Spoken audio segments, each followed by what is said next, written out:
VP, how is your visit with PRRD today? Very good, very happy ang mood ni President Duterte. And binanggit ko sa kanya na bago ako pumasok kanina, merong mga Filipinos na saan na sila? Yes. Merong mga Filipinos kanina na nag-aantay sa labas at nagpapaabot ng kanilang pangangamusta sa kanya. And sabi niya na titigil na daw siya sa pagsasabi na huwag kayo gumastos, huwag ninyo inconvenience yung sarili ninyo sa pagpunta dito. Sabi niya, gawin niyo na lang daw kung ano yung nasa puso ninyo. VP Inday, marami po kasing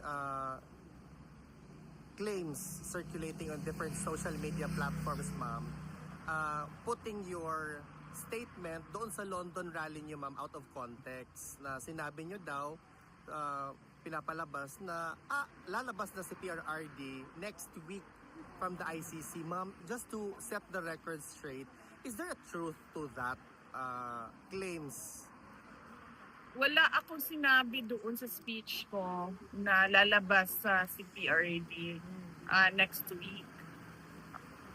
Hindi ko alam kung saan nagsimula yung ganon, pero definitely wala doon sa transcript na nagsabi ako na lalabas na si PRRD sa ICC or lalabas na si PRRD next week.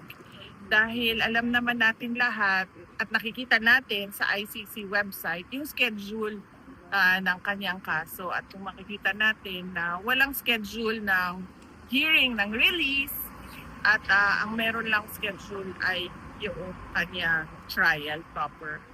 VP, okay lang ba si PRRD with the heat right now, with the current weather ng Netherlands?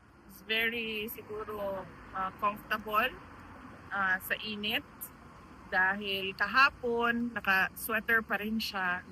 At sinabihan ko na siya na hindi ko na kaya yung init dito sa kwarto, so kailangan natin buksan yung window. Tapos kanina naka-close na naman yung window, so sabi ko sa kanya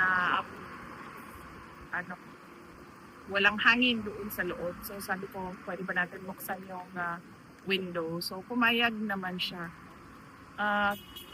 Mas gusto niya ang mainit kaysa sa malamig, hindi siya makatolerate ng sobrang lamig, kaya usually nag-aalala tayo kapag